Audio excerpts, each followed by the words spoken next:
नमस्कार, very good morning to all of you. दोस्तों, कल हम लोगों ने संविधान सभा को कंप्लीट कर लिया है। संविधान सभा की चर्चा के पश्चात आप लोगों ने इसका रिवीजन किया होगा। रिवीजन के बाद आप लोगों ने रिकॉल किया होगा एंड आई थिंक कि आप लोगों ने पीवाईक्यूज को लगाया होगा। यदि आप लोगों ने खुद से लगा लिया है तो ठीक है, नहीं तो हम लोगों ने टेलीग्राम पर लगवाया था, आपने वहाँ जरूर लगाया। चलिए, तो आज चर्चा का विषय है भारत का संवैधानिक विकास। इसकी चर्चा करेंगे बहुत अच्छे से। तो पहले जान लेते हैं कि यहाँ से कैसे प्रश्न बनते हैं।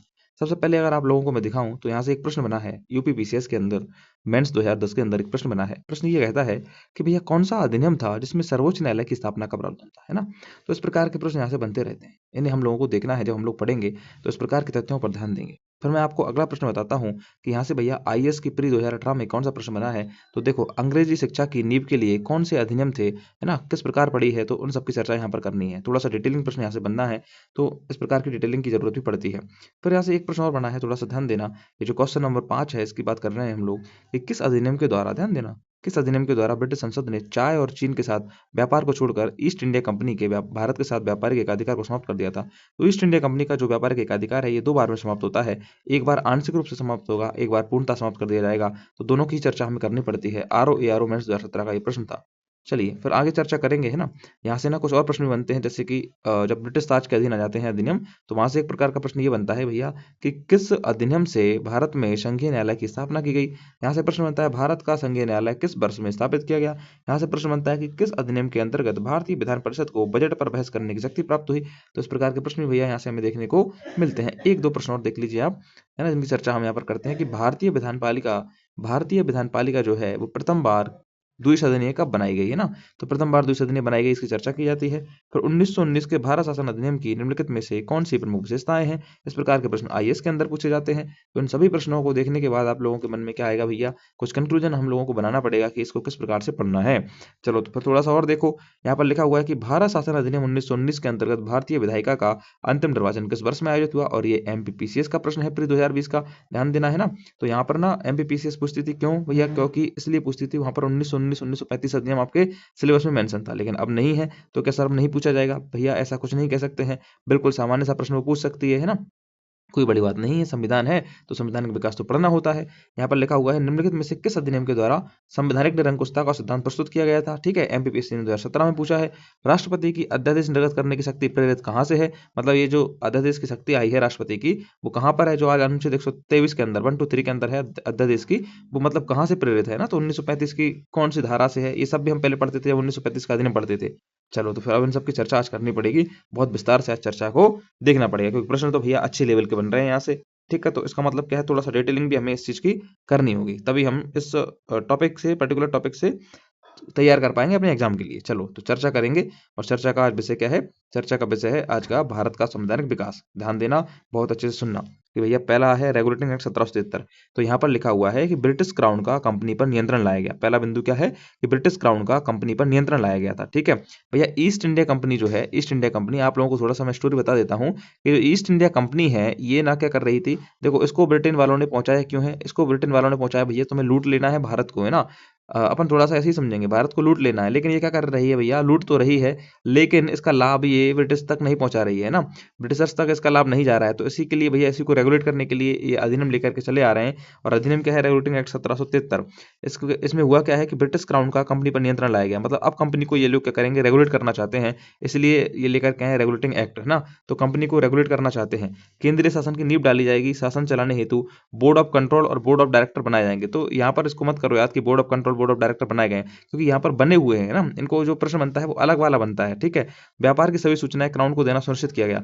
तो यहाँ पर तो देखो बहुत संक्षिप्त में लिखा हुआ है, थोड़ी सी चर्चा मेरे साथ करनी पड़ेगी तुम लोगों को। तो हम लोग चर्चा कर रहे हैं रेगुलेटिंग एक्ट 1773 की, याद रखना, रेगुलेटिंग एक्ट 1773 की चर्चा हम लोग कर रहे हैं। यहाँ से कुछ बिंदु आप लोग मेरे साथ लिख लेंगे, याद कर लेंगे। तो पहला बिंदु यहाँ से जो बनता है वो ये पूछा जाता है भैया कि ये किसकी सिफारिश पर आया था। ध्यान देना दोस्तों, प्रश्न ये बनता है कि ये किसकी सिफारिश पर आया था, तो हमें सिफारिश का पता होना चाहिए। और प्रश्न ये भी पूछा जाता है कि तात्कालिक ब्रिटिश पीएम कौन थे, तो ये भी प्रश्न पूछा जाता है ना, कि जब रेगुलेटिंग एक्ट 1773 लेकर के आए तो उसमें ब्रिटिश पीएम कौन थे।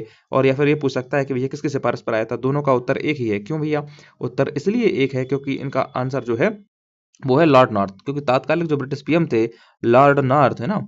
तात्कालिक ब्रिटिश पीएम कौन थे? लॉर्ड नॉर्थ जो थे भैया, इनकी सिफारिश पर इनके द्वारा एक समिति का गठन किया गया था, गुप्त समिति। इस गुप्त समिति की सिफारिश पर ही क्या आया था भैया, ये आपका रेगुलेटिंग एक्ट 1773 आया था। और उस समय ब्रिटिश पीएम कौन थे? तो लॉर्ड नॉर्थ थे। तो दोनों बातें आपकी क्लियर हो गई होंगी।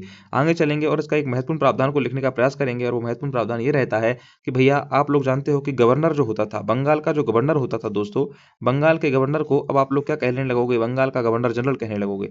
बंगाल का क्या कहने लगोगे भैया? गवर्नर जनरल कहने लगोगे। ध्यान देना इस बात पर कि बंगाल का जो गवर्नर है, अब उसे हम बंगाल का गवर्नर जनरल कहने लगेंगे। यहीं से प्रश्न बन जाता है कि भैया बंगाल का पहला गवर्नर कौन था, और यहीं से प्रश्न बन जाएगा कि बंगाल का प्रथम गवर्नर जनरल कौन बनेगा। ठीक है, तो आपने पढ़ा है कि रेगुलेटिंग एक्ट 1773 से हम लोगों ने याद किया है प्रावधान कि बंगाल का गवर्नर अब बंगाल का गवर्नर जनरल कहलाएगा। और सर यदि बंगाल का गवर्नर अब बंगाल का गवर्नर जनरल कहलाता है, तो हमें बता दो कि बंगाल का पहला गवर्नर कौन था और बंगाल का पहला गवर्नर जनरल कौन होगा। तो ध्यान देना भैया, यहाँ पर हम लोग चर्चा कर रहे हैं कि रॉबर्ट क्लाइव जो होगा, कौन? रॉबर्ट क्लाइव, लिख लेना। रॉबर्ट क्लाइव बंगाल का पहला गवर्नर था। और बंगाल का पहला गवर्नर जनरल कौन होगा भैया? तो बंगाल का जो पहला गवर्नर जनरल होगा वो होगा आपका वॉरेन हेस्टिंग्स। कौन होगा भैया? वॉरेन हेस्टिंग्स होगा। तो इस दोनों को याद कर लेना, चाहे वॉरेन हेस्टिंग्स आप लोगों से पूछ जाए, है ना, चाहे तो वॉरेन हेस्टिंग्स आप लोगों से पूछ ले, चाहे आपसे रॉबर्ट क्लाइव के बारे में पूछ ले। रॉबर्ट क्लाइव कौन है? बंगाल का पहला गवर्नर है। बंगाल का अंतिम गवर्नर कौन होगा? तो अंतिम गवर्नर भी वॉरेन हेस्टिंग्स होगा, और पहला गवर्नर जनरल भी कौन होगा? वॉरेन हेस्टिंग्स होगा। तो ये आप याद कर पाओगे। ठीक है, तो आपने दो प्रावधान अभी तक पढ़े हैं। कौन कौन से दो प्रावधान आपने पढ़ लिए? कि भैया तात्कालिक ब्रिटिश पीएम कौन थे? लॉर्ड नॉर्थ थे। दूसरा क्या पढ़ लिया? कि बंगाल का गवर्नर अब बंगाल का गवर्नर जनरल कहलाने लगा है। ठीक है, अब हम एक महत्वपूर्ण प्रावधान और यहाँ से पढ़ते हैं भैया कि 1774 में इसी एक्ट के तहत, इसी एक्ट का एक प्रावधान था, उसके तहत भैया 1774 में, बहुत महत्वपूर्ण प्रश्न है ये, है ना, मैंने दिखाया भी था कि प्रश्न बना है यहाँ से। तो 1774 में क्या हुआ है? 1774 में भैया कलकत्ता के अंदर, कहाँ पर? कलकत्ता के अंदर, याद रखना। 1774 में कलकत्ता के अंदर क्या होगा? सर्वोच्च न्यायालय की स्थापना होगी। सर्वोच्च न्यायालय यानी कि सुप्रीम कोर्ट की क्या होगी भैया? स्थापना होगी। यहाँ से ये प्रश्न पूछा जाता है कि किस अधिनियम के तहत सर्वोच्च न्यायालय की स्थापना कलकत्ता में की गई थी और कब की गई थी? तो सर 1774 में की गई थी, और 1773 के रेगुलेटिंग एक्ट के तहत की गई थी। अच्छा, यहाँ से एक प्रश्न और बनता है कि भैया अगर आपने जो कलकत्ता में सर्वोच्च न्यायालय बनाया है, तो उसके मुख्य न्यायाधीश कौन होंगे? तो सर एलिजा एम्पे, इनको याद रख लेना है भैया। एलिजा एम्पे को याद रख लेना है। एलिजा एम्पे कौन थे भैया? तो एलिजा एम्पे ही आपके पहले मुख्य न्यायाधीश बने थे, ना। तो ये इंपोर्टेंट प्रश्न बनता है कि पहले मुख्य न्यायाधीश कौन बने थे? सर एलिजा एम्पे बने थे। अरे भैया कभी कभार अगर आप लोगों से पूछ लिया जाए कि अन्य कौन थे, अन्य न्यायाधीश भी बने होंगे ना, तो अन्य न्यायाधीश में आप लोग देख लो, एक चैम्बर्स साहब होंगे। कौन होंगे? एक चैम्बर्स साहब होंगे। तो भैया चैम्बर्स साहब को लिख लेना। चैम्बर्स के साथ साथ आप लोग लिख लेना लिमिस्टर को। किसको लिखोगे भैया? लिमिस्टर को लिख लेना। ठीक है, तो चैम्बर्स को लिख लेना, लिमिस्टर को लिख लेना, और हाइड को भी लिखना पड़ेगा। तो चैम्बर्स हो, लिमिस्टर हो, और साथ में हाइड हो, ये तीन कौन थे भैया? तीन अन्य न्यायाधीश भी उस समय नियुक्त किए गए थे। सर पहले मुख्य न्यायाधीश कौन बने? एलिजा एम्पे बने। अच्छा, अन्य कौन कौन बने? तो सर चैम्बर्स बने, लिमिस्टर बने, हाइड बने, है ना। तो इन तीनों को हम लोगों ने क्या करना है?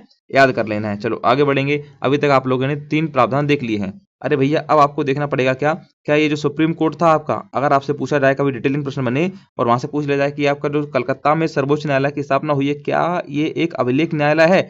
बिल्कुल, ये एक अभिलेख न्यायालय की तरह काम करेगा। दोस्तों अब आपने कमेंट में बताना है कि अभिलेख न्यायालय क्या होता है और इसकी चर्चा किस अनुच्छेद में की गई है ना। तो अभिलेख न्यायालय की यहाँ पर चर्चा की गई है कि सुप्रीम कोर्ट अभिलेख न्यायालय की तरह था भैया, बिल्कुल था। लेकिन क्या इसके विरुद्ध अपील कहीं पर नहीं की जा सकती थी? अरे नहीं भैया, इसके विरुद्ध जो अपील थी, इसके विरुद्ध जो अपील थी वो कहाँ पर की जा सकती थी? इसके विरुद्ध अपील जो थी भैया प्रिवी काउंसिल में की जा सकती थी, है ना। तो ये हमें याद रख लेना है कि प्रिवी काउंसिल के अंदर इसके विरुद्ध अपील की जा सकती थी। तो कभी यूपीएससी के अंदर, यूपीपीसीएस के अंदर, या फिर हम कहें एमपीपीएससी अगर डिटेलिंग करने जाए, तो इस प्रकार का प्रश्न बना सकती है कि जो कलकत्ता सर्वोच्च न्यायालय था 1776 वाला, पहला बिंदु दे देगी कि यह एक अभिलेख न्यायालय था, है ना, तो जो कथन सत्य माना जाएगा। लेकिन दूसरा ऐसा दे दे भैया कि इसके विरुद्ध कहीं पर भी अपील नहीं की जा सकती थी, तो ये कथन गलत माना जाएगा, क्योंकि इसके विरुद्ध जो अपील है भैया प्रिवी काउंसिल के अंतर्गत की जा सकती थी। ठीक है, प्रिवी काउंसिल में ये की जा सकती थी। चलिए भैया, तो आपने अभी तक जो देख लिए हैं, यही इसके क्या है? महत्वपूर्ण प्रावधान है। अगर और भी हम देखें तो यहाँ पर भैया ये हुआ था कि कंपनी के जो व्यापार थे, मतलब कंपनी के जो कर्मचारी थे, कंपनी के जो कर्मचारी थे भैया, तो कंपनी के कर्मचारी क्या करते थे? निजी व्यापार भी करते थे, है ना। तो कंपनी के कर्मचारियों के भैया जो निजी व्यापार होते थे, निजी व्यापार, इस पर प्रतिबंध लगा दिया गया था। तो निजी व्यापार पर भी प्रतिबंध किससे लगा दिया था? तो निजी व्यापार पर प्रतिबंध हो, चाहे उपहार जो लेते थे ना, उपहार लेते थे, या फिर रिश्वत हम कहें, तो उपहार या रिश्वतों पर क्या लगा दिया था भैया? प्रतिबंध अब लगा दिया था इसी अधिनियम के तहत, 1773 के रेगुलेटिंग एक्ट के तहत। तो इतनी बातें आप लोगों ने भैया जान ली हैं। तो अब देख लो भैया कौन कौन से महत्वपूर्ण इसके प्रावधान जो है वो आप लोगों ने याद रख लेने हैं। भाई इसके क्या माने जाएंगे? बहुत महत्वपूर्ण प्रावधान माने जाएंगे, और यहीं से प्रश्न आपका बन जाएगा, है ना। तो देख लो भैया, सबसे पहली बात हम लोगों ने कहा है कि आपने यहाँ पर भी कुछ बिंदु पढ़े हैं। कौन कौन से बिंदु यहाँ पर आप लोगों ने पढ़े हैं किताब के अंदर? तो सर किताब में लिखा हुआ है कि व्यापार की सभी सूचनाएं क्राउन को देना सुनिश्चित किया गया था। ये बहुत महत्वपूर्ण प्रश्न है कि व्यापार की सभी सूचनाएं क्राउन को दी जाएंगी। ये किस अधिनियम के तहत हुआ था? तो 1773 के रेगुलेटिंग एक्ट के तहत हुआ था कि व्यापार की सभी सूचनाएं क्राउन को अब दिया जाएगा, है ना। अच्छा, शासन चलाने के लिए बोर्ड ऑफ कंट्रोल और बोर्ड ऑफ डायरेक्टर बना दिए गए हैं। केंद्रीय शासन की नींव डाली गई है। ब्रिटिश क्राउन का अब कंपनी पर नियंत्रण हो गया है। और जो बहुत महत्वपूर्ण बिंदु है वो कौन कौन से हैं भैया? तो बहुत महत्वपूर्ण बिंदु के अंदर आपने देखा है कि उस समय ब्रिटिश पीएम कौन थे? तो सर उस समय जो ब्रिटिश पीएम थे, वो कौन थे भैया? वो लॉर्ड नॉर्थ थे ना। तो कौन थे वो? लॉर्ड नॉर्थ थे। ये आप लोगों ने याद रख लेना है कि उस समय ब्रिटिश पीएम कौन थे भैया? तो आपके लॉर्ड नॉर्थ थे, है ना। लॉर्ड नॉर्थ हो जाएंगे। इसके अलावा आप लोगों ने बताना है कि उस समय गवर्नर को गवर्नर जनरल कहा जाने लगा। तो किस अधिनियम के तहत? तो 1773 के अधिनियम के तहत कहा जाने लगा, है ना। और फिर कौन पहले गवर्नर जनरल बने? तो वारेन हेस्टिंग्स बने, ठीक है। इस प्रकार आपको ये भी याद रखना है। फिर आपने पता होना चाहिए कि इसी से कलकत्ता में सर्वोच्च न्यायालय की स्थापना हुई है 1773 के रेगुलेटिंग एक्ट से, ठीक है। तो कौन बने थे? पहले एलिजा एमपी बने थे। फिर अन्य न्यायाधीश कौन थे? तो चैम्बर्स था, लिमिस्टर था, हाइट था, है ना। इनको भी याद रख लेना है। फिर आपने पता होना चाहिए कि भैया जो सुप्रीम कोर्ट था वो एक अभिलेख न्यायालय की तरह काम करता था। इसके विरुद्ध अपील भी होती थी प्रिव्यू काउंसिल में, ठीक है। फिर यहाँ के कंपनी के कर्मचारियों के निजी व्यापार हों चाहे उपहार रिश्वत हो, इन पर प्रतिबंध लगा दिया गया है। चलो, इतनी चर्चा आप लोगों ने कर ली है। अब हम बात करेंगे 1781 की। भैया 1773 में तुम लोग लेकर के आए थे रेगुलेटिंग एक्ट। क्या लेकर के आए थे सर? रेगुलेटिंग एक्ट लेकर के हम लोग आए थे। रेगुलेटिंग एक्ट हम लोग लेकर के आए थे 1773 में। अच्छा सर, अरे भैया 1773 में लेकर के आए हो, लेकिन क्या है कि इस रेगुलेटिंग एक्ट के अंतर्गत कुछ ना कुछ कमियां देखी जाएंगी, है ना। यहाँ पर भी कुछ कमियां रह गई हैं। तो कमियों को दूर करने के लिए हम लेकर के आएंगे एक्ट ऑफ सेटलमेंट। अब हमें कुछ सेटलमेंट करना होगा, इसलिए भैया एक आता है 1781 का एक्ट ऑफ सेटलमेंट। क्या आता है? एक्ट ऑफ सेटलमेंट आता है भैया 1781 का, ठीक है। तो एक्ट ऑफ सेटलमेंट की चर्चा अब हमें करनी होगी। एक्ट ऑफ सेटलमेंट में आपने कुछ प्रश्नों को याद रख लेना है। वो प्रश्न कौन से हैं? देखो, 1781 के एक्ट ऑफ सेटलमेंट से जो प्रश्न बनते हैं उनमें आप लोगों ने सबसे पहले याद रखना है क्या कि भैया इसे इसके कुछ अन्य नाम भी हैं। जैसे कि एक है इसका अन्य नाम, अगर आपसे पूछ लिया जाए तो बंगाल जुडिकेचर, है ना। तो इसे कहते हैं क्या? बंगाल जुडिकेचर। इसे क्या कहते हैं भैया? इसे बंगाल जुडिकेचर भी कहा जाता है। तो पहला इसका ये आपने याद रखना है कि बंगाल जुडिकेचर एक्ट किसे कहते हैं? तो बंगाल जुडिकेचर एक्ट भी इसे कहते हैं, पहली बात। दूसरी बात भैया, इसे संशोधनात्मक अधिनियम भी कहते हैं। क्या कहते हैं इसे? इसे संशोधनात्मक अधिनियम भी कहते हैं। तो इसे भैया बंगाल जुडिकेचर एक्ट कह लो, चाहे आप इसको संशोधनात्मक अधिनियम कह लो, है ना, चाहे आप इसको संशोधनात्मक अधिनियम कह लो। तो दोनों ही बातें आपको याद रखनी पड़ेंगी कि भैया इसको संशोधनात्मक अधिनियम भी कहते हैं, बंगाल जुडिकेचर एक्ट भी कहते हैं। अच्छा, यहाँ से आप लोगों ने याद ये रखना है, क्या याद रखना है भैया, कि ये किसके सुझाव पर आया था, है ना। तो ये किसके सुझाव पर आया था? तो ब्रिटिश संसद के अंतर्गत, है ना। जैसे हमने वहां पढ़ा था कि वो किसके सुझाव पर आया था भैया? तो लॉर्ड नॉर्थ के सुझाव पर, है ना। यहाँ पर देखो कि भैया ये आया है आपकी ब्रिटिश संसद की एक समिति है। ब्रिटिश संसद की एक समिति है प्रवर समिति। कौन सी समिति भैया? प्रवर समिति, है ना। आप लोग पढ़ते हो ना, आगे पढ़ेंगे हम इसको। तो ब्रिटिश संसद की प्रवर समिति के जो अध्यक्ष थे ना, तो ब्रिटिश संसद की प्रवर समिति के अध्यक्ष थे एडमंड बर्ग, है ना। कौन थे भैया? एडमंड बर्ग। तो एडमंड बर्ग के सुझाव पर हम इसे लेकर के आए थे। तो एडमंड बर्ग के सुझाव पर हम इसे लेकर के आ रहे हैं किसको? 1781 के एक्ट ऑफ सेटलमेंट को, ठीक है। अच्छा, यहाँ से एक जो महत्वपूर्ण प्रश्न बनता है वो ये प्रश्न बनता है भैया कि कलकत्ता की सरकार को, है ना, जो कलकत्ता की सरकार थी, अब इसको पता है कलकत्ता की सरकार को विधि बनाने के अधिकार मिले हैं। किन किन पर विधि बनाने के अधिकार मिले हैं भैया? तो चाहे बंगाल हो, चाहे बिहार हो और चाहे उड़ीसा हो, बंगाल, बिहार और उड़ीसा पर विधि बनाने का अधिकार किससे मिला है भैया? 1781 के एक्ट ऑफ सेटलमेंट से मिला है ना। तो इस प्रकार से हमें ये बातें याद रख लेनी है 1781 के एक्ट ऑफ सेटलमेंट से। चलो चर्चा कर लेते हैं। अब यहाँ पर क्या लिखा हुआ है, वहां से जो हमारी किताब के अंदर लिखा हुआ है उसको भी थोड़ा सा देखेंगे। अच्छा, यहाँ पर एक्ट ऑफ सेटलमेंट के बारे में सर ने नहीं दिया है ना, तो सर के द्वारा एक्ट ऑफ सेटलमेंट के बारे में यहाँ पर नहीं बताया गया है। मैं बोल रहा हूँ ना, क्योंकि ये जो किताब है ये क्रक्स नोट्स की तरह है। बहुत इंपोर्टेंट बिंदु सर ने यहाँ पर दिए हैं जो कि एग्जाम के लिए बहुत बहुत ज्यादा क्या होते हैं, आवश्यक होते हैं, हमें याद रखना। चलो, तो मैंने लेकिन आपको एक्ट ऑफ सेटलमेंट बता दिया, आप ऐड कर लेना यहीं कहीं पर, है ना। चाहे तो आप यहीं कहीं पर ऐड कर सकते हैं इन फैक्ट्स को जो मैं बता रहा हूँ आपको। चलो, अगला बिंदु है पिट्स इंडिया एक्ट 1784 का। तो 1784 के पिट्स इंडिया एक्ट की हम लोग चर्चा करेंगे, है ना। तो पिट्स इंडिया एक्ट 1784 की चर्चा कर लेते हैं। चलो भैया, पिट्स इंडिया एक्ट जो है 1784 का, इसकी चर्चा करते हैं। पिट्स इंडिया एक्ट की चर्चा करते हैं 1784, ठीक है। तो 1784 का क्या है भैया? पिट्स इंडिया एक्ट है। बोलते रहना, मैं कहता हूँ ना, जब भी पढ़ो, जहां भी पढ़ो, बोल बोल कर पढ़ो।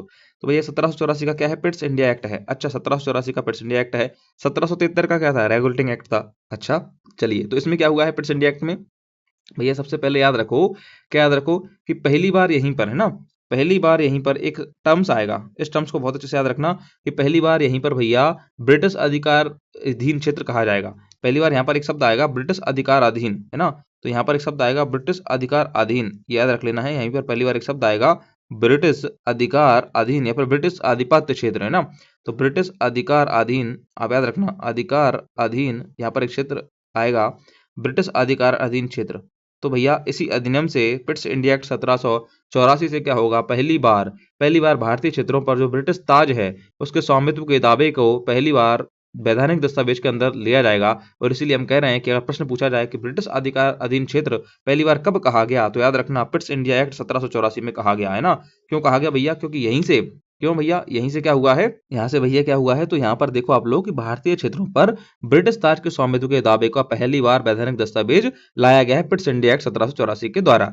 तो ठीक है, पहला प्रावधान आप लोग याद कर लोगे। फिर दूसरे प्रावधान की बात कर लेते हैं भैया। दूसरा प्रावधान क्या है कि कंपनी के व्यापार व राजनीतिक कार्यों को अलग अलग किया जा रहा है। बहुत महत्वपूर्ण प्रश्न बनता है कि भैया किस एक्ट के बाद से, किस एक्ट के तहत से कि कंपनी के जो व्यापारिक कार्य थे वो अलग हो गए थे, कंपनी के व्यापार के कार्य अलग हो जाएंगे, कंपनी के राजनीतिक कार्य जो हैं वो अलग हो जाएंगे, है ना। तो राजनीतिक कार्य अलग हों चाहे व्यापारिक कार्य अलग हों, लेकिन ये किस अधिनियम से हो रहे हैं ये हमें पता होना चाहिए। तो राजनीतिक कार्य भी अलग हो रहे हैं, अब राजनीतिक कार्य जो है भैया अब अलग हो रहे हैं, है ना। राजनीतिक कार्य अलग किए जा रहे हैं, व्यापारिक कार्य अलग किए जा रहे हैं। तो हमें याद रख लेना है कि भैया व्यापारिक कार्यों के लिए बोर्ड ऑफ डायरेक्टर्स बना दे रहे हैं, बोर्ड ऑफ डायरेक्टर्स बना दे रहे हैं, और राजनीतिक कार्यों के लिए भैया बोर्ड ऑफ कंट्रोल्स बना दे रहे हैं। तो बीओडी और बीओसी का अलग अलग कब हो गए थे, तो बीओडी और बीओसी अलग अलग पिट्स इंडिया एक्ट से हो गए थे। ये प्रश्न पूछा जाता है कि भैया व्यापारिक और राजनीतिक कार्यों को अलग अलग किस अधिनियम से कर दिया गया। तो याद रखना कि व्यापारिक कार्यों के लिए बोर्ड ऑफ डायरेक्टर्स और राजनीतिक कार्यों के लिए board of control Pitt's India act 1784 के तहत ही बनाए गए थे। ठीक है, अलग अलग कर दिया गया था यहीं से। अच्छा भैया, बोर्ड ऑफ कंट्रोल के बारे में थोड़ा सा देख लो, क्योंकि जब भी प्रश्न बनता है थोड़ा सा डिटेल में जाकर के तो बोर्ड ऑफ कंट्रोल से प्रश्न पूछा जाता है। अच्छा, पहले तो याद रखना पड़ेगा ना कि भैया डायरेक्टर्स मतलब बीओडी जहां आएगा, तो डायरेक्ट मतलब व्यापार को क्या किया जाएगा भैया, निर्देश किया जाएगा। व्यापार को क्या किया जाएगा, निर्देश किया जाएगा। इसीलिए तो कह रहे हैं ना भैया बोर्ड ऑफ डायरेक्टर्स यानी कि निर्देशक, है ना। तो निर्देशक बोर्ड हो जाएगा। फिर राजनीति को क्या किया जाता है, राजनीति को कंट्रोल किया जाता है। राजनीति को क्या किया जाता है भैया, कंट्रोल किया जाता है। तो याद रख लेना है बोर्ड ऑफ कंट्रोल। ठीक है, बोर्ड ऑफ कंट्रोल। ठीक है, तो राजनीतिक मामलों के लिए क्या होगा, बोर्ड ऑफ कंट्रोल होगा। अब ये बोर्ड ऑफ कंट्रोल से ना प्रश्न बनता है, क्या प्रश्न बनता है, प्रश्न ये बनता है भैया कि ये जो बोर्ड ऑफ कंट्रोल है, ये जो बोर्ड ऑफ कंट्रोल है, क्या इसकी अनुमति से ही, है ना, इसकी जो अनुमति से ही अब क्या होगा, इसकी अनुमति से ही, बोर्ड ऑफ कंट्रोल की अनुमति से ही जो आपका गवर्नर जनरल है ना, जो आपका गवर्नर जनरल है भैया, ये जो गवर्नर जनरल है इस बोर्ड ऑफ कंट्रोल की अनुमति से ही क्या करेगा, ये बोर्ड ऑफ कंट्रोल की अनुमति से ही देसी नरेश जो हैं, देसी नरेश जो हैं, देसी रियासतें जो हैं उनके साथ, है ना, देसी रियासतों के साथ चाहे तो भैया युद्ध करना हो यानी कि संघर्ष करना हो, है ना, चाहे तो संघर्ष करना हो, और चाहे भैया क्या, चाहे सहायता करनी हो, चाहे तो मदद करना हो, चाहे संघर्ष करना हो, ये किसकी अनुमति के बाद कर पाएगा भैया आपका गवर्नर जनरल, तो ये बोर्ड ऑफ कंट्रोल की अनुमति के बाद कर पाएगा। बोर्ड ऑफ कंट्रोल की अनुमति इसे लेनी पड़ेगी। अच्छा, एक प्रश्न यहाँ से ये पूछा जाता है कि बोर्ड ऑफ कंट्रोल की नियुक्ति कौन करेगा, अरे भैया ब्रिटिश का सम्राट करेगा। कौन करेगा, ब्रिटिश सम्राट करेगा इसकी नियुक्ति। तो इतनी बिंदु आप लोगों ने याद रख लेना है।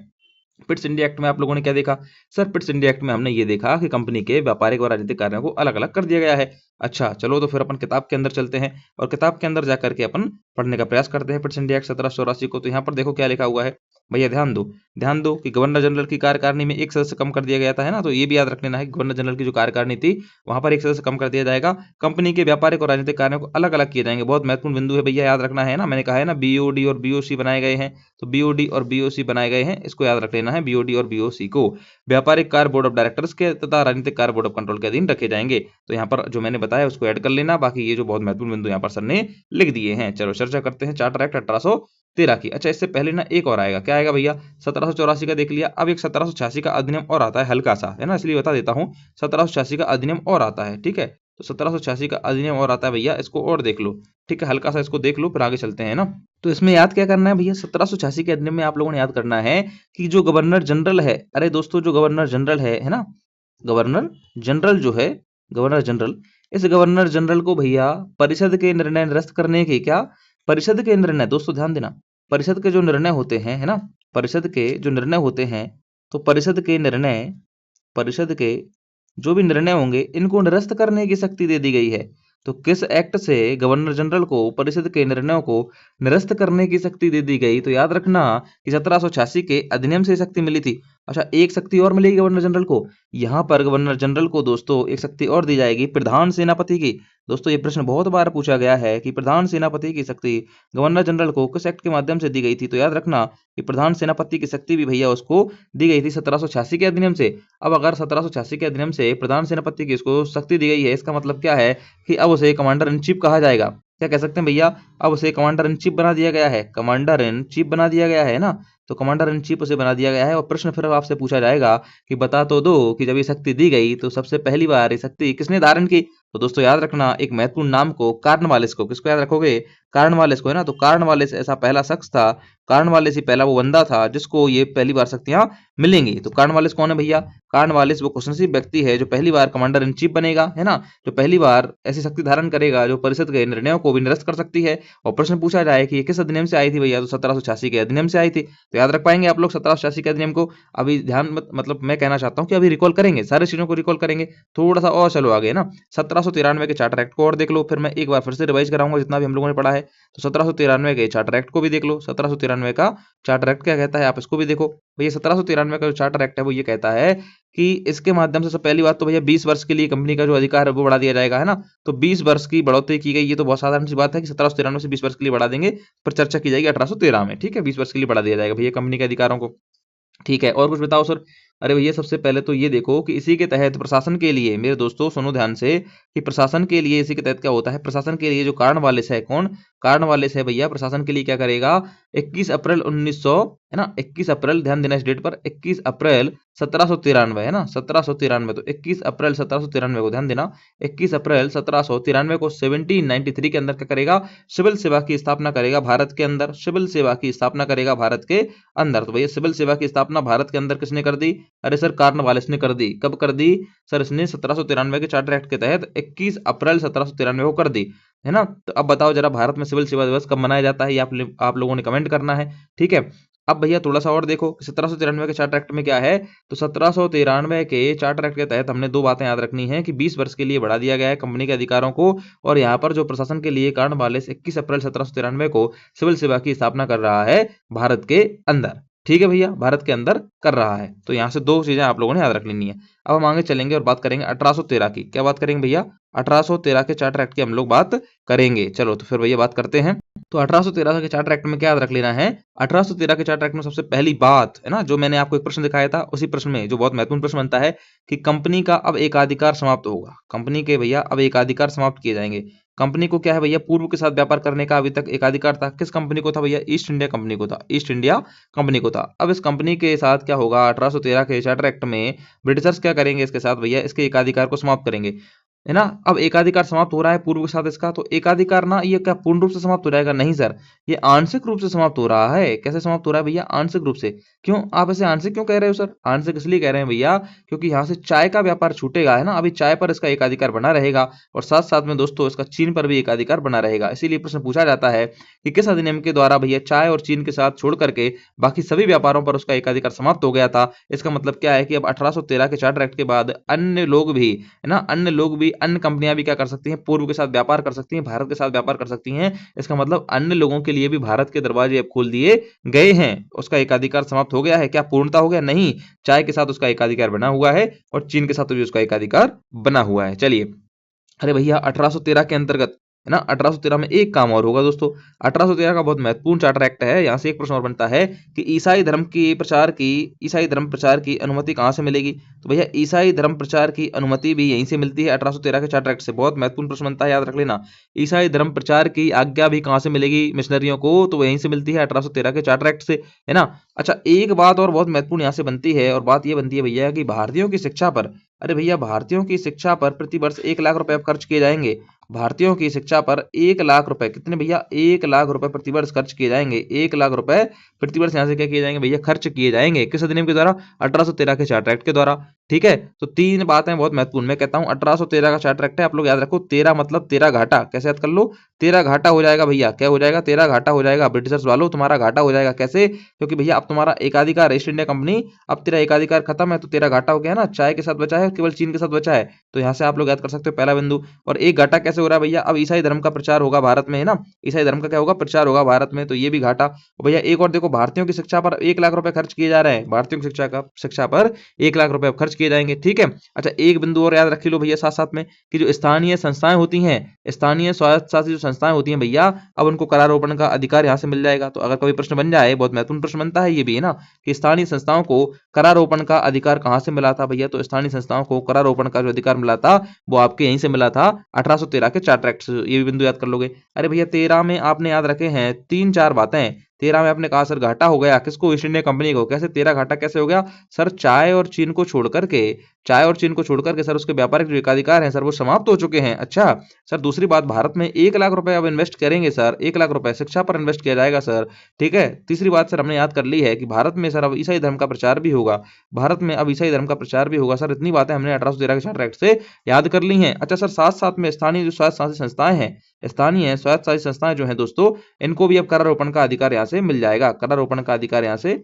मिल जाएगा। तो ये भी आप लोग याद कर लेंगे। 1813 के चार्टर एक्ट को आप लोग पढ़ चुके हो, एक बार किताब में देख लो, है ना, किताब में भी सर ने लिखा हुआ है किस प्रकार के बिंदु किताब में है। तो यहाँ पर देखो भैया कि 1813 में सर ने कहा है कंपनी का शासन भार अधिक होने के कारण, है ना, अब क्या होगा कि व्यापार का क्षेत्र जो है सभी लोगों के लिए खोल दिया गया है, और चीन के साथ व्यापार पर एकाधिकार अभी बना है, चीन और चाय के साथ, है ना, चीन और चाय। भारत में ईसाई धर्म के प्रचार की अनुमति भी मिल गई है। तो इतनी बातें 1813 के चार्टर एक्ट में आप लोगों ने याद कर ली हैं। चलो अब थोड़ा सा और देखेंगे, फिर मैं आप लोगों को रिवाइज कराऊंगा। 1833 के चार्टर एक्ट को और देख लो, 1833 के चार्टर एक्ट को और देख लो भैया। 1833 का चार्टर एक्ट क्या कहता है इसको देख लो थोड़ा सा, है ना। तो चर्चा करते हैं 1833 के चार्टर एक्ट की। दोस्तों सबसे पहली बात, अभी आप लोग पढ़ करके आ रहे हो कि कंपनी का एकाधिकार समाप्त हो चुका है, वो भी आंशिक रूप से। दोस्तों आंशिक रूप से आपने समाप्त करवाया है 1813 के चार्टर एक्ट में, ध्यान देना। 1813 के में आपने आंशिक रूप से समाप्त करवाया था, तो 1833 में दोस्तों अब होगा पूर्ण रूप से समाप्त। प्रश्न अगर आपसे पूछ ले, प्रश्न आपसे पूछ ले कि कंपनी के व्यापारिक जो एकाधिकार थे, कंपनी के व्यापारिक जो एकाधिकार है, अब इस व्यापारिक एकाधिकार को पूर्णतः समाप्त किससे किया जाएगा, तो याद रखना, तुरंत बता देना सर 33 से किया जाएगा। किससे किया जाएगा, 1833 के चार्टर एक्ट से किया जाएगा। अरे इस चार्टर एक्ट को कहते हैं भैया सेंट हेलेना एक्ट। क्या कह देते हैं, कभी कभी पूछ लिया जाता है कि किससे सेंट हेलेना एक्ट भी कहते हैं भैया, तो सेंट हेलेना एक्ट इसी को कहा जाता है, सेंट हेलेना एक्ट भैया इसी को कह दिया जाता है। याद रखना कि यहाँ पर एक महत्वपूर्ण प्रश्न ये बनता है कि भारत का जो गवर्नर जनरल है, याद रखना, भारत का गवर्नर जनरल है, इसके पद का सृजन किया जाएगा। याद रखना दोस्तों, मैंने आपको पढ़ाया था, क्या पढ़ाया था, कि बंगाल के गवर्नर को बंगाल का गवर्नर जनरल हम कह रहे थे किसी एक अधिनियम से, और वो अधिनियम कौन सा था आप लोगों ने बताना है। तो 1773 के रेगुलेटिंग एक्ट से हम लोगों ने देखा था कि जो आपका बंगाल का गवर्नर था, बंगाल का गवर्नर जनरल कहला रहा था। अब याद रखना उस बंगाल के गवर्नर जनरल को हम लोग भारत का गवर्नर जनरल कहाँ से कहेंगे, तो 1833 के चार्टर एक्ट से कहेंगे भारत का गवर्नर जनरल। अब भैया अगर भारत का गवर्नर जनरल उसको कह रहे हैं तो हमें याद रखना पड़ेगा कि कौन होंगे पहले भारत के गवर्नर जनरल। तो याद रखना दोस्तों विलियम बेंटिक होंगे, याद रखना है कौन होंगे, विलियम बेंटिक होंगे। तो दोस्तों आपने ये भी याद करना है कि भारत का पहला गवर्नर जनरल कौन होगा, विलियम बेंटिक होगा। तो आपने पहला बिंदु क्या याद रखा कि व्यापारिक एकाधिकार पूर्णतः समाप्त होंगे 1833 के चार्टर एक्ट से। दूसरी बात, भारत का गवर्नर जनरल अब भारत का बंगाल का गवर्नर जनरल अब भारत का गवर्नर जनरल कहलाने लगेगा। पहला कौन बनेगा, विलियम बेंटिक कहेगा।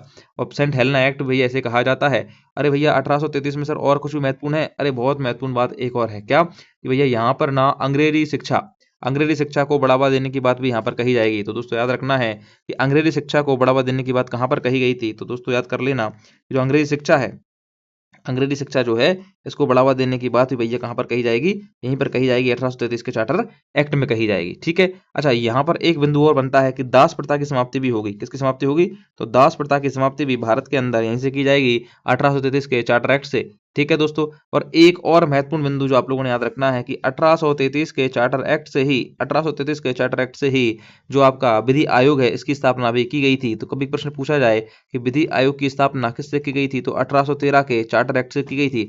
अब इस विधि आयोग की स्थापना अगर की गई है तो इसका पहला अध्यक्ष कौन बनेगा, ये प्रश्न भी पूछा गया है। तो मैकाले इसका पहला अध्यक्ष बनता है। कौन बनता है पहला अध्यक्ष, तो पहला अध्यक्ष इसका मैकाले बनता है दोस्तों, मैकाले इसका पहला अध्यक्ष बनता है, ठीक है। अब भैया मैं अगर आपसे एक प्रश्न पूछूं कि पॉलिटी के अंदर, तो प्रश्न ये भी बनता है कि स्वतंत्रता के पश्चात भारत में पहले विधि आयोग का गठन कब किया गया था, तो याद रखना 1955 में स्वतंत्रता के पश्चात भारत में पहला विधि आयोग बना था। अच्छा उस समय उसके अध्यक्ष कौन बने थे, ये आप लोगों ने कमेंट में बताना है। मैं ही बता देता हूँ कि MC सीतलवाड़ कौन बने थे, MC सीतलवाड़, दोस्तों याद रख लेना, एम सी शीतलवाड़ इसके पहले अध्यक्ष बने थे। तो एम सी शीतलवाड़ कौन बने थे, इसके पहले अध्यक्ष बने थे। तो इतना भैया आपको याद रखना है 1833 के चार्टर एक्ट के लिए। कितनी बातें याद रख लेनी है, एक बार ध्यान से सुनो कि 1833 के चार्टर एक्ट को जो हम लोग पढ़ते हैं, 1833 के चार्टर एक्ट को पढ़ते हैं, तो याद रखते हैं कि भैया कुछ पूर्णतः समाप्त होगा, यानी कि व्यापारिक एकाधिकार को हम लोग पूर्णतः समाप्त करवा देंगे दोस्तों, पहली बात। दूसरी बात क्या भैया कि जो बंगाल का गवर्नर जनरल है, बंगाल का जो गवर्नर जनरल है दोस्तों, उसे हम क्या कहेंगे, भारत का गवर्नर जनरल कह देंगे, ये बात याद रख लेनी है। और इसी तरह से विलियम बेंटिक भारत का पहला गवर्नर जनरल बनेगा, इसको याद कर लेंगे। फिर हम भैया बात करेंगे कि विधि आयोग की स्थापना की जा रही है। विधि आयोग की स्थापना की जा रही है, तो भैया पहला अध्यक्ष कौन बनता है, तो मैकाले पहला अध्यक्ष बनता है, याद कर लेंगे। अरे भैया इसको सेंट हेलेना एक्ट भी कहते हैं, तो सेंट हेलेना एक्ट भी याद कर लेंगे। 1833 के चार्टर एक्ट में याद कर लेंगे कि दास प्रथा की समाप्ति हो रही है। दास प्रथा की दोस्तों क्या हो रही है, समाप्ति हो रही है, याद कर लेंगे। यहीं पर अंग्रेजी शिक्षा को बढ़ावा दिया जा रहा है। अंग्रेजी शिक्षा को मैं तुमसे पूछूं क्या कि भैया अंग्रेजी शिक्षा को बढ़ावा कहाँ दिया गया, तुम बताना मुझे कि भैया 1833 का चार्टर एक्ट। और अगर मैं तुमसे कहूं कि 1 लाख रुपए प्रतिवर्ष खर्च कहाँ किए जाएंगे, ऐसा प्रावधान आया था भारतीयों के लिए, तो भैया ये आया था आपके 1813 के चार्टर एक्ट में, आप लोगों ने याद रखना है। मैं कहूं कि आंशिक रूप से व्यापारिक एकाधिकार पर प्रतिबंध लगा था, आंशिक रूप से, तुम बताना 1813 का। मैं कहूं पूर्णतः कहाँ लगेगा, तुम बताना भैया 1833 में जाकर के लगेगा। तो इतनी बातें हमें याद रख लेनी है 1833 के चार्टर एक्ट में। ठीक है, तो ये आज का सेशन है अपना, जिसमें अपन ने 1833 के चार्टर एक्ट तक चर्चा की है। अब क्या होगा भैया, 1857 की होती है क्रांति। क्या होती है, 1857 की क्रांति होती है। और 57 की क्रांति के बाद से क्या होता है कि भैया कंपनी का शासन होता है वो हो जाता है समाप्त। कंपनी का जो शासन होता है ये हो जाएगा अब समाप्त, है ना। और अब यहाँ से ब्रिटिश ताज का शासन होता है लागू। तो भैया ब्रिटिश शासन का जो है, ब्रिटिश ताज का शासन होता है लागू। तो अब इसके अंतर्गत जितने भी अधिनियम आएंगे अब वो हम ब्रिटिश ताज के अंतर्गत पढ़ेंगे। तो कल के सेशन में चर्चा करेंगे 1858 के अधिनियम की, है ना। 1858 के अधिनियम से हम लोग कल चर्चा करेंगे और 1935 तक जाएंगे दोस्तों। बहुत महत्वपूर्ण सेशन है, यहाँ से बहुत महत्वपूर्ण प्रश्न बनते हैं, आप लोगों ने देखा भी है ना। तो आज जो ऑब्जेक्टिव लगाएंगे शाम को वो यहाँ तक 1833 के चार्टर एक्ट तक लगाएंगे। आई होप कि आप इसको रिवाइज और रिकॉल करके जरूर आएंगे। ठीक है, अगर आप टेलीग्राम से नहीं जुड़े हैं तो जरूर जुड़ जाएं। थैंक्स अलॉट, है ना, थैंक यू सो मच।